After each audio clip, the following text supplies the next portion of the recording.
Hello बच्चों, कैसे हो आप लोग। आई होप जो हमारी Shri Shri concept of physics part 1 by S C Verma ये आप सबको पसंद आ रही होगी। आप लोग इसे एंजॉय कर रहे होंगे। जो हमारा हमारा जो पहला चैप्टर है वो खत्म हो चुका था। दूसरे चैप्टर का भी हमने ये स्टार्टिंग के 5 टॉपिक डिस्कस कर लिए थे। अब नेक्स्ट हमारा जो छठा टॉपिक है 2.6 resolution of a vector. Resolution of a vector का मतलब है वेक्टर्स को उसके अलग अलग कंपोनेंट में ब्रेक करना। मतलब अगर कोई भी वेक्टर है तो उसके एक्स कंपोनेंट, वाई कंपोनेंट और जेड कंपोनेंट में अगर हम ब्रेक करते हैं तो वही हो जाता है रेजोल्यूशन ऑफ अ वेक्टर। ठीक, चलिए देखते हैं इसको। ये एक्स एक्सिस है, ये वाई एक्सिस है और ये हमारा है vector A. O A vector है, ठीक है। इसका मैग्नीट्यूड हमने लिया हुआ है ए।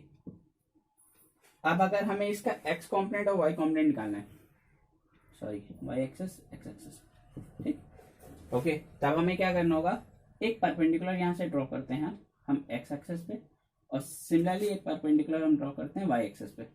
ये एंगल मान लेते हैं अल्फा है, ये एंगल मान लेते हैं बीटा है, ठीक, ओके। तो एक्स एक्सेस का कॉम्पोनेंट ये हो जाएगा, इसको मान लेते हैं बी पॉइंट और सी पॉइंट। तो ओ बी क्या हो जाएगा, एक्स एक्सेस का कॉम्पोनेंट, और इसी क्या हो जाएगा, वाई एक्सेस का कॉम्पोनेंट, ठीक। अब हमें देखना होगा कि ऐसे कौन सी ट्रिग्नोमेट्रिक जो एंगल्स होते हैं साइन कॉस टैन में से, जिसमें से हाइपोटेन्यूज और बेस आता है, ठीक है। तो साइन थीटा क्या होता है, perpendicular upon hypotenuse, cos theta base upon hypotenuse, tan theta perpendicular upon base, ठीक। तो यहाँ पे क्या है, हमें हाइपोटेन्यूज और बेस पता है, ठीक। तो हम क्या करेंगे, cos alpha is equal to O B upon O A. तो ओ बी क्या हो जाएगा, ए कॉस अल्फा, और यही ओ बी क्या हो जाएगा, एक्स कॉम्पोनेंट, मतलब एक्स कॉम्पोनेंट क्या हो जाएगा, ए कॉस अल्फा, ठीक। फिर अब अगर हम निकालते हैं कॉस बीटा तो वो क्या आ जाएगा, ओ सी अपॉन ओ ए। तो ओ सी क्या हो जाएगा, ए कॉस बीटा, और ये क्या हो जाएगा हमारा वाई एक्सेस की तरफ कंपोनेंट, मतलब एक्स एक्सेस का कंपोनेंट क्या हो जाएगा, एक्स कंपोनेंट ए कॉस अल्फा, और वाई कंपोनेंट क्या हो जाएगा, ए कॉस बीटा। सिमिलरली अगर यहाँ पे कोई जेड एक्सेस दी हुई है जिसमें एंगल गामा है, मतलब ये इस तरह से एक्सेस है, ठीक है। ये एक्स एक्सेस, ये वाई एक्सेस जो बाहर निकल रही है वो जेड एक्सेस, ठीक। तो उस टाइम पे क्या हो जाएगा, उस टाइम पे मान लेते हैं ओडी है, तो ओडी क्या हो जाएगा, ए कॉस गामा, ठीक। फिर अगर हमें तीनों को सम करके लिखना है तो ए वेक्टर क्या हो जाएगा हमारा, ए कॉस अल्फा, ठीक है, प्लस ए कॉस बीटा प्लस ए कॉस गामा। अब हम इसमें डायरेक्शन भी बताते हैं। तो यहाँ पे आई वेक्टर, जे वेक्टर और के वेक्टर, ये आई जे के क्या है, आई जे के हैं unit vectors along the direction of x axis, y axis, z axis respectively. मतलब एक्स एक्सिस में जो यूनिट वेक्टर होता है वो आई होता है, वाई एक्सिस में यूनिट वेक्टर जे होता है, और जेड एक्सिस में यूनिट वेक्टर के होता है। यूनिट वेक्टर मतलब इनका मैग्नीट्यूड 1 होता है, ठीक है, ओके। नेक्स्ट, ये हमारा रिजोल्यूशन ऑफ वेक्टर हो गया कि एक किसी भी वेक्टर को अगर हमें एक्स और वाई कंपोनेंट में ब्रेक करना हो तो कैसे करेंगे, ठीक है। चलिए इसके पीछे एक एग्जांपल भी सर की बुक में जो दिया हुआ है वो हम बता दे रहे हैं, ठीक है। क्या कहा है कि अगर कोई भी वेक्टर जैसे दिया हुआ है सर की बुक में, जो हमने फिगर बनाया था वही बनाया हुआ है। ए को क्या लिखा है, a cos alpha i vector, a cos beta j vector, a cos gamma k vector. और इसमें क्या क्या है, where i j k are the unit vectors along x y and z axis respectively, ठीक है। चलिए इसको समझ में आ गया होगा, सिंपल सा, कुछ खास इसमें है नहीं। फिर नेक्स्ट अगर हम देखते हैं कोई भी वेक्टर ए है, मान लेते हैं उसका एक्स कॉम्पोनेंट ए एक्स है, वाई कॉम्पोनेंट ए वाई है, और जेड कॉम्पोनेंट ए जेड है, ठीक है। ये इसकी डायरेक्शन में यूनिट वेक्टर्स, ओके। फिर इसी तरह से बी वेक्टर का component b x b y और बी जेड है एक्स वाई और जेड एक्सिस में, ठीक है। तो अब हमें कहा है कि इसका सम करना है, ठीक है। सम करने के लिए क्या करेंगे, एक्स कॉम्पोनेंट एक्स से ऐड होगा, वाई कॉम्पोनेंट वाई से ऐड होगा, जेड कॉम्पोनेंट जेड से ऐड होगा। तो ए प्लस बी वेक्टर क्या हो जाएगा, ए एक्स प्लस बी एक्स आई वेक्टर, ए वाई प्लस बी वाई जे वेक्टर, ए जेड प्लस बी जेड के वेक्टर, ठीक है। अब अगर हम इसका मैग्नीट्यूड निकालना है तो मैग्नीट्यूड क्या हो जाएगा, ए प्लस बी का ए एक्स प्लस बी एक्स का होल स्क्वायर प्लस ए वाई प्लस बी वाई का होल स्क्वायर प्लस ए जेड प्लस बी जेड का होल स्क्वायर का अंडर रूट। ये हो जाएगा हमारा मैग्नीट्यूड ए प्लस बी का। सिमिलरली अगर हमें ए का मैग्नीट्यूड निकालना है तो क्या हो जाएगा, अंडर रूट ए एक्स स्क्वायर प्लस ए वाई स्क्वायर प्लस ए जेड स्क्वायर।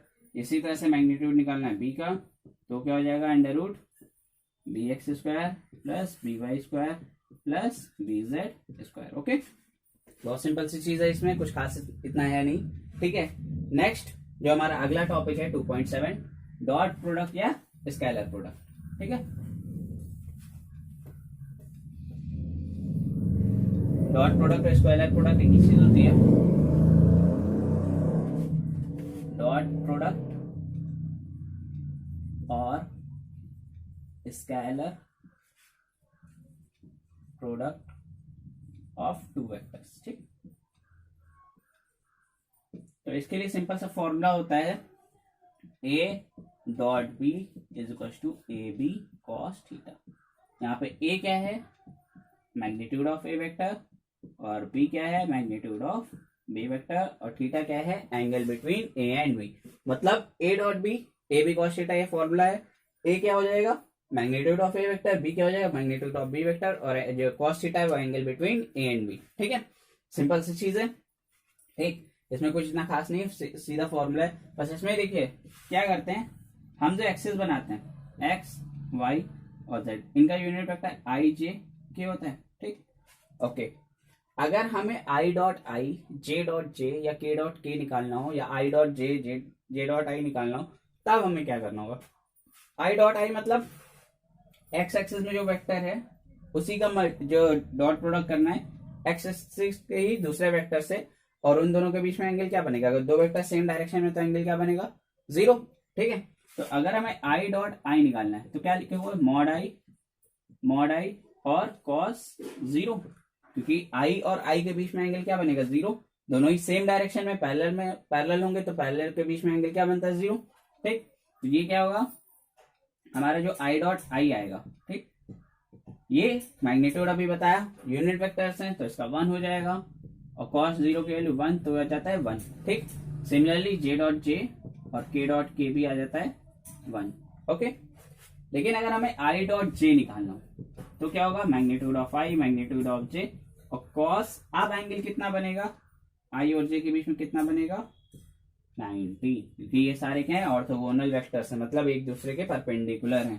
तो आई डॉट जे क्या हो जाएगा, 0, क्योंकि cos 90 की वैल्यू 0। सिमिलरली अगर दो डिफरेंट वेक्टर्स का हम डॉट प्रोडक्ट करेंगे तो दो डिफरेंट यूनिट वेक्टर्स का डॉट प्रोडक्ट करेंगे तो आएगा 0, और सिमिलर वेक्टर्स का डॉट प्रोडक्ट करेंगे तो आएगा 1। ठीक है, फिर चाहे आई डॉट जे हो या आई डॉट के हो, इसी तरह से जे डॉट आई हो, जे डॉट के हो, ठीक, के डॉट आई हो, के डॉट जे हो, ये सारे आएंगे 0।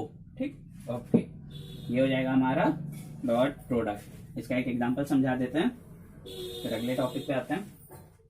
मान लीजिए ए वेक्टर दिया हुआ है 3i plus 4j plus 5k, ठीक, और बी वेक्टर दिया हुआ है 2i plus 2j plus 6k।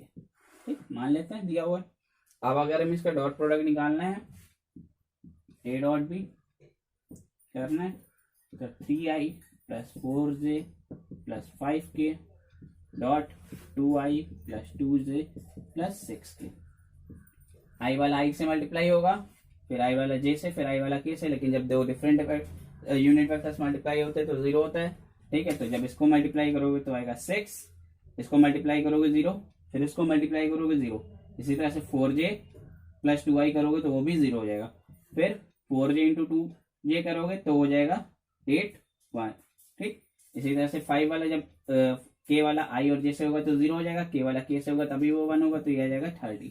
ठीक, यानी कि क्या आ जाएगा, इसका वैल्यू 44। ठीक, सिंपल सा है।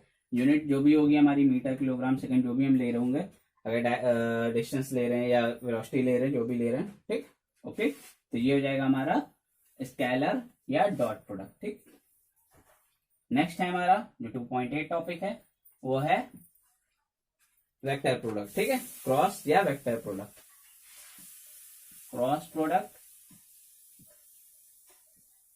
और वेक्टर प्रोडक्ट, ये क्या होता है? इसके लिए भी फॉर्मूला इसी तरह से होता है, बस इसमें क्रॉस लगाते हैं, ए क्रॉस बी। अब ये क्या आता है? A B sine theta. वहां पे क्या एंगल बन रहा था? Cos theta. यहाँ पे एंगल बन रहा है साइन थीटा। अब इसको इस तरह से समझिए। ठीक, जैसे हम ये बुक ले लेते हैं। ठीक है, इसमें दो वेक्टर्स बने हुए हैं, एक इस डायरेक्शन में बना है, एक इस डायरेक्शन में बना है। ठीक है, ओके, और ये हमने थंब रखा अपना। ठीक है, एक वेक्टर इस डायरेक्शन में, एक वेक्टर इस डायरेक्शन में। आई होप आप सबको दिख रहा होगा, इस डायरेक्शन में एक वेक्टर, इस डायरेक्शन में। ये ए वेक्टर है, ये बी वेक्टर है। अगर हमें ए से पी वेक्टर जाना है, ठीक है, तो ऐसे जाएंगे। जिस डायरेक्शन में हमारी फिंगर मूव करेगी और इसके परपेंडिकुलर जो वेक्टर रहेगा वही होगा ए क्रॉस बी। मतलब जो क्रॉस वेक्टर में क्या करते हैं, हम अपना thumb right hand thumb rule लगाते हैं, राइट हैंड का थंब रूल यूज करते हैं। जो हमारा परपेंडिकुलर जो भी वेक्टर ए है, अगर ए से ए क्रॉस बी है तो ए से बी जाएंगे, इस तरह से जाएंगे, फिंगर्स को कर्ल करेंगे और जो थंब की डायरेक्शन होगी वो हो जाएगी इन दोनों की डायरेक्शन। ठीक है, अब इसको ये हम और अच्छे से समझाने की कोशिश करते हैं। ठीक, मान लीजिए एक्स एक्सिस है, ये वाई एक्सिस है, जेड एक्सिस है। ठीक है, ओके, एक्स एक्सिस पे वेक्टर कोई ए है, वाई एक्सिस पे कोई वेक्टर बी है। ठीक, तो एक्स से वाई जाना है, मतलब ए क्रॉस बी निकालना है, ए क्रॉस बी। तो जो हम जाएंगे ए क्रॉस बी निकालेंगे तो उसके परपेंडिकुलर जो तीसरा वेक्टर होगा वो क्या होगा? जेड। ठीक है, तो इन दोनों का क्रॉस प्रोडक्ट जो निकलेगा वो उसके परपेंडिकुलर डायरेक्शन में आता है। ठीक है, ओके, नेक्स्ट, जैसे सर की बुक में दिया हुआ है कि कोई भी दो वेक्टर्स, जब हम ये फिगर इस वक्त आपकी स्क्रीन पे होगा, देख सकते हो, क्या करते हैं? ए क्रॉस बी निकालते हैं तो उसके जो परपेंडिकुलर थंब के डायरेक्शन में होता है वही आता है। ठीक है, ओके, चलिए अब इसमें हम एक्सिस के अकॉर्डिंग बता देते हैं। जैसे यूनिट वेक्टर्स उसमें बताए थे, ये यहाँ पे आई यूनिट वेक्टर, यहाँ पे जे, यहाँ पे के। ठीक है, अब इस केस में क्या हो रहा था? वहां पे तो ए dot B, A B cos theta था। यहाँ पे क्या है? A cross B, A B sine theta है। ठीक, ओके, अगर हमें आई क्रॉस आई निकालना है तो मैग्नीट्यूड ऑफ आई साइन, यहाँ पे एंगल क्या बनेगा? आई और आई के बीच में 0। ओके, तो ये वैल्यू क्या आ जाएगी? 0।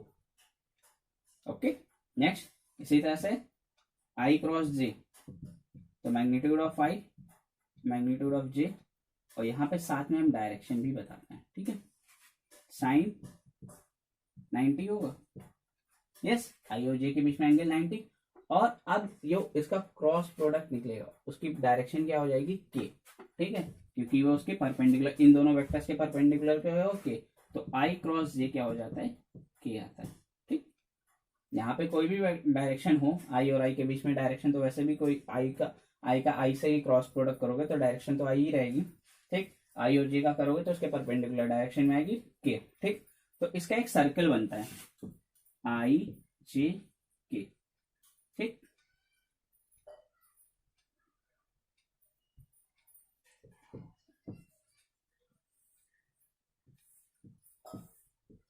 अब देखो, ये जो हमारी क्लॉकवाइज डायरेक्शन है वो पॉजिटिव होती है, एंटी क्लॉकवाइज डायरेक्शन निगेटिव होती है। आई को जे से मल्टीप्लाई करोगे के आएगा, के को जे से करोगे आई आएगा, आई को जे से के। ठीक है, इस तरह से आई क्रॉस जे क्या आएगा? के, जे क्रॉस के आई, और के क्रॉस आई जे। ठीक, मतलब आई को जे से किया के आएगा, जे को के से किया आई आएगा, और के को आई से किया जे आएगा। ये होता है हमारा वेक्टर। ठीक है, जब हम क्रॉस प्रोडक्ट करते हैं। और अगर हमारी डायरेक्शन रिवर्स हो जाती है, मतलब अगर हम जे क्रॉस आई निकालते हैं, जे क्रॉस आई अपोजिट डायरेक्शन, तो के तो आता है लेकिन माइनस के साथ। माइनस क्या दिखाता है? Opposite direction. ठीक, इसी तरह से अगर के क्रॉस जे निकाल लो तो क्या आएगा? माइनस आई। ठीक, के क्रॉस आई निकाल लो तो क्या आएगा? माइनस जे। ठीक, तो क्या हो जाता है? डायरेक्शन अपोजिट होने पे हमारा वहां पे माइनस का साइन आ जाता है। ठीक है, ये आप क्वेश्चंस लगाओगे तो और अच्छे से क्लियर हो जाएगा।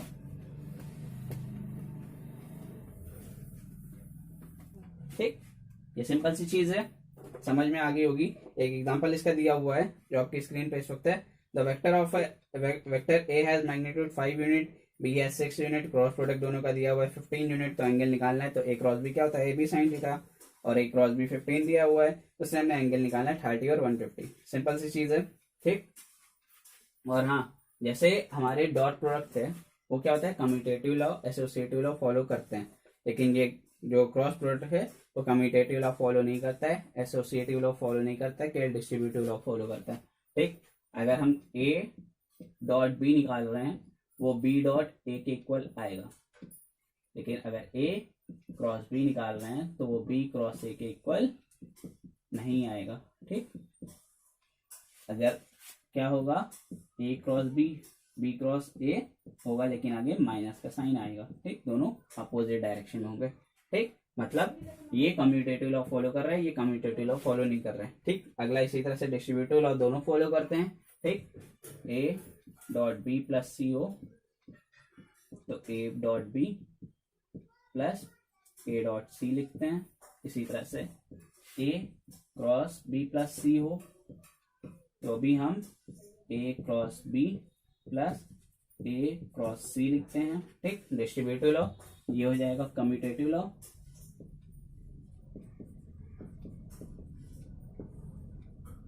ये हो जाएगा डिस्ट्रीब्यूटिव लॉ। और एक और जो एसोसिएटिव लॉ होता है वो क्या कहता है, a dot b dot c is equal to a dot b dot c, ठीक, ये होता है। लेकिन जो हमारा जो वेक्टर प्रोडक्ट है या क्रॉस प्रोडक्ट है वो ये फॉलो नहीं करता है, A cross B cross C is not equal to A cross B cross C, ठीक, ओके। चलिए नेक्स्ट इसमें अगला जो टॉपिक है जीरो वेक्टर। जीरो वेक्टर क्या होता है, कोई भी वेक्टर जिसका मैग्नीट्यूड हमारा जीरो, ठीक है, वो इतना इंपॉर्टेंट है नहीं, बहुत सिंपल सी चीज है, वो ऐसे ही समझी जा सकती है कि कोई भी वेक्टर जिसका मैग्नीट्यूड जीरो हो तो वो जीरो वेक्टर होता है। नेक्स्ट और जो लास्ट टॉपिक है आज के लेक्चर का, डिफरेंशियल कैलकुलस, ठीक है। डिफरेंशियल कैलकुलस में क्या होता है समझाएंगे, मैक्सिमम मिनिमम समझा देंगे, फिर इंटीग्रल कैलकुलस अगले लेक्चर में, ठीक है। डिफरेंशियल कैलकुलस मतलब क्या करते हैं, अगर जैसे हमने एक ग्राफ बनाया कुछ इस तरह से, ठीक, ये कर्व है, ठीक। अब हम क्या कर रहे हैं, ये y ये x है, ये y है, और x और y आपस में इंटर रिलेट कर रहे हैं, मतलब x एक्सिस का कॉम्पोनेंट y एक्सिस का कॉम्पोनेंट इस ग्राफ पे रिलेट करेगा, किसी भी पॉइंट पे देखोगे तो x और y दोनों कोऑर्डिनेट मिलेंगे, ठीक है, किसी भी पॉइंट पे देख लो, ठीक है। तो the value of y at a particular x is obtained by height of the ordinate at x, ठीक है, ओके। और मान लेते किसी स्मॉल चेंज की बात करते हैं, ठीक है, let x be the small change by the amount delta x, ठीक, किसी भी पॉइंट पे स्मॉल चेंज लेके चलते हैं। यहाँ से एक परपेंडिकुलर ये ड्रॉ किया, ठीक है, और यहाँ से एक परपेंडिकुलर ये इस पे ड्रॉ किया, फिर एक परपेंडिकुलर ये ड्रॉ किया, और इसी तरह से एक परपेंडिकुलर ये ड्रॉ किया, और ये इतना जो चेंज हमने मान लिया डेल्टा एक्स है, तो इसके करस्पॉन्डिंग ये इतना चेंज हो गया डेल्टा वाई, ठीक। यहाँ पे अगर हम बात करेंगे तो एक परपेंडिकुलर लाइन भी बनेगी, ठीक है। अब इसके बारे में बात करते हैं, ठीक है। We can define the rate of change of y with respect to x, मतलब वाई कितना चेंज हुआ एक्स के चेंज होने पे, वही हो जाता है हमारा डिफरेंशियल कैलकुलस में। अब इसको क्या कह सकते हैं, when x changes by delta x, जब एक्स डेल्टा एक्स में चेंज हो रहा है, the change by y so that the rate of the rate of change seems to be equal to delta y upon delta x, मतलब x कितना x change होने पे Y कितना change हो रहा है, तो वो कैसे निकालोगे, मतलब वाई में चेंज अपॉन एक्स में चेंज, ठीक है। तो यही होता है rate of change. Rate of change किस रेट से वाई चेंज हो रहा है जब हम एक्स में चेंज कर रहे हैं, इस क्वांटिटी में कितना चेंज हो रहा है इस क्वांटिटी को चेंज करने पर, ठीक। फिर अब ये पूरी लेंथ अगर एक्स है और ये पूरी लेंथ इतनी वाई है, तो टोटल क्या होगा एक्स प्लस डेल्टा एक्स, और ये क्या हो जाएगा वाई प्लस डेल्टा वाई, ठीक है। और इतना क्या हो जाएगा एक्स और वाई, इसी के बीच में तो डिफरेंस हुआ, ठीक है। तो अब ये एंगल अगर मान लेते हैं tan थीटा, यहाँ पे एंगल मान लेते हैं थीटा है, ठीक। तो एक तरह से ये ट्राइंगल बन रहा है, उससे हम निकालने की कोशिश करेंगे, तो tan थीटा क्या हो जाएगा, परपेंडिकुलर अपॉन बेस, परपेंडिकुलर हो जाएगा delta y upon delta x, ठीक। ये एंगल हो जाएगा थीटा, ये हो जाएगा इतना डेल्टा वाई, और इतना हो जाएगा डेल्टा एक्स। तो tan थीटा क्या आ जाएगा, delta y upon delta x. ठीक है, लेकिन ये प्रिसाइज डिफिनीशन नहीं है। However this can not be precise definition of rate. ठीक है, क्योंकि रेट और भी पॉइंट्स पे डिफरेंस से कर रहा है, because rate also varies between the point a and b. ठीक, ए और बी के बीच में भी वेरी कर रहा है, ए और बी, इसके बीच में कर्व बन रहा है, स्ट्रेट लाइन तो जा नहीं रही, कर्व बन रहा है, तो यहाँ पे भी रेट हमारा बीच में चेंज हो रहा है। ठीक है, तो इसके लिए हम क्या करते हैं कि जितना भी क्लोज हो सकता है उतना क्लोज पॉइंट लेते हैं। ठीक है, तो जब x टेंस टू जीरो हो जाएगा, मतलब जो डेल्टा x है वो बहुत छोटा हो जाए, इतना छोटा कि लगभग जीरो के बराबर हो जाए, तो इसको हम किससे लिख सकते हैं, dy by d x. Okay, मतलब x टेंस टू जीरो, जब x बहुत छोटा हो जाता है, बहुत सिंपल, बहुत हम क्या कर सकते हैं, इसकी लिमिट लगा देते हैं कि x delta x tends to zero, delta x बहुत छोटा है, जीरो नहीं है, जीरो के आसपास पहुंच रहा है, तब हम क्या कर सकते हैं, सिंपल सा रेट ऑफ चेंज निकाल सकते हैं। तो वो क्या होगा, स्मॉलेस्ट चेंज निकल आएगा। ठीक है, वही क्या हो जाता है, dy बाई डी एक्स। तो इससे जो है डेल्टा वाई क्या लिख सकते हो आप, dy by d x into delta x. ठीक, और यही होती है डिफरेंशियल कैलकुलस। ठीक है, तो for small change delta x we can approximately write delta y equal to dy by d x into delta x. ठीक, और note if the function f y increases with increase in x at point, तो delta y d y by d x positive होगा। अगर y increase हो रहा है, x के increase होने पे, डेल्टा x बढ़ने पे डेल्टा y बढ़ रहा है, तो ये d y by d x positive रहेगा। और वही चीज अगर डेल्टा x हम बढ़ा रहे हैं और डेल्टा y कम हो रहा है, तो वो चीज निगेटिव आएगी। ठीक है, ये आगे जब क्वेश्चंस लगाएंगे तो आप समझ में आ जाएगा इसको, बहुत सिंपल सी चीज है। ठीक है, इसमें कुछ खास नहीं है। इसके बाद इसका एक एरिया का एग्जाम्पल दिया, फिर कुछ फॉर्मुलेज दिए हुए, जो फॉर्मुले हम आपको बता देते हैं, एरिया का एग्जाम्पल इंपॉर्टेंट है नहीं। ठीक, अब फॉर्मूले देख लीजिए, अगर x की पावर n है तो d, ये y इक्वल टू x की पावर n है, तो dy बाई डी एक्स आएगा n x की पावर n माइनस वन। ठीक, ये फॉर्मूले दिए हुए हैं। ठीक, यहाँ पे सब y दिया हुआ है, उसका डिफरेंशिएट दिया हुआ है। और नेक्स्ट y क्या दिया हुआ है, साइन x, तो साइन x का डिफरेंशिएशन cos x। ठीक, फिर cos x का हो जाएगा minus sine x, tan x का sec square x, cot x का माइनस cosec स्क्वायर x। ठीक, और sec x का sec x, tan x, cosec x का minus cosec x, cot x। ठीक, अब एक चीज आप देख रहे हैं, जिसमें आगे c आ रहा है वो सारी वैल्यूज डिफरेंशिएशन में निगेटिव हैं।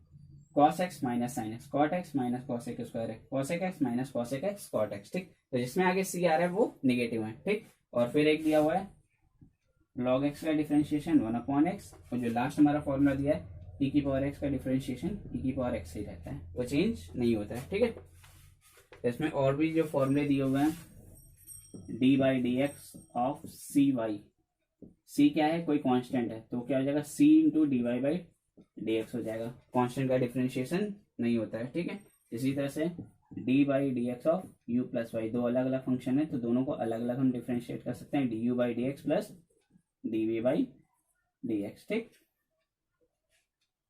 यहाँ पे x होगा। ठीक, नेक्स्ट जो फॉर्मूला दिया है d by d x of, दो मल्टीप्लीकेशन के फंक्शन है u और y, तो पहले क्या करेंगे, हम सेकेंड फंक्शन डिफरेंशिएट करेंगे, फिर प्लस करेंगे, फिर फर्स्ट फंक्शन डिफरेंशिएट करेंगे, मतलब u into d v by d x plus v into d u by d x. ठीक, next d by d x of u upon y v। ठीक, अगर u upon v मतलब fraction के form में दिया है, तो पहले हम क्या करेंगे, सेकेंड फंक्शन ऊपर लिखेंगे, फर्स्ट फंक्शन को डिफरेंशिएट करेंगे, माइनस करेंगे, फर्स्ट फंक्शन लिखेंगे, सेकेंड फंक्शन को डिफरेंशिएट करेंगे, होल अपॉन जो नीचे सेकेंड फंक्शन है उसका स्क्वायर करेंगे। ठीक, नीचे वाले को सेकेंड फंक्शन ले लेते हैं, u को फर्स्ट फंक्शन और v को सेकेंड फंक्शन, तो v d u by d x minus u d v by d y upon v square हो जाएगा। ठीक है, नेक्स्ट अगर d y by d x दिया है तो इसको इस फॉर्म में भी चेंज कर सकते हैं, d y upon d u dot d u by d x. Okay, चलिए इसके बाद एक एग्जांपल दिया है, d y by d x of e की पावर साइन एक्स, ये बहुत सिंपल सी चीज है।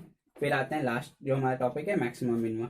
मैक्सिमम मिनिमम क्या होता है, कर्व में किस पॉइंट पे हमारा मैक्सिमम है और किस पॉइंट पे मिनिमम है, ये निकालने के लिए हम देखते हैं। ठीक है, तो हम क्या करते हैं, सबसे पहले जो उसके रूल्स होते हैं वो बताते थे, बाकी इसमें डिटेल्स में नहीं जाएंगे।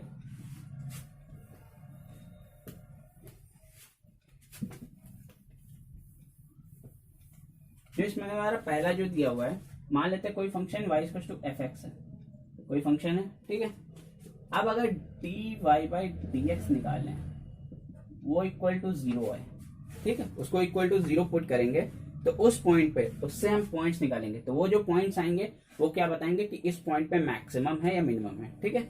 मान लीजिए function x square plus 6x plus 5 है, ठीक, ये फंक्शन एफ एक्स है। इसमें चेक करना है किस पॉइंट पे मैक्सिमम या मिनिमम है, तो हमने इसको डिफरेंशिएट किया, एफ डैश एक्स निकाला, तो 2x plus 6 equal to 0 put के, तो x क्या आएगा -6/2 यानी कि -3। तो ये क्या है, -3 पे मैक्सिमम या मिनिमम है, ठीक, ओके। ये x इक्वल टू -3 पे मैक्सिमम हो सकता है, मिनिमम हो सकता है। अब क्या होगा, ये इसके लिए क्या करेंगे, हम इस फंक्शन को अगेन डिफरेंशिएट करेंगे, मतलब जो एफ डैश एक्स आया है 2x प्लस 6, इसको हम फिर से फर्दर डिफरेंशिएट करेंगे तो क्या आएगा 2, और अगर ये ग्रेटर देन 0 आ रहा है तो मतलब वो मिनिमम है।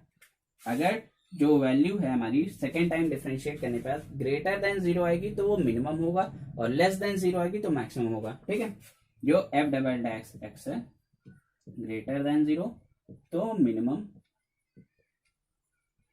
और F double dash x less than 0 तो मैक्सिमम, ठीक है। ये हमारा रूल होता है मैक्सिमा या मिनिमा निकालने के लिए, ठीक है। इसके बाद इसका एक एग्जांपल भी दिया हुआ है, जो h equal to u t plus half g t square होता है फॉर्मूला, उससे रिलेट करके, ठीक है। तो इतना कुछ खास नहीं है इसमें।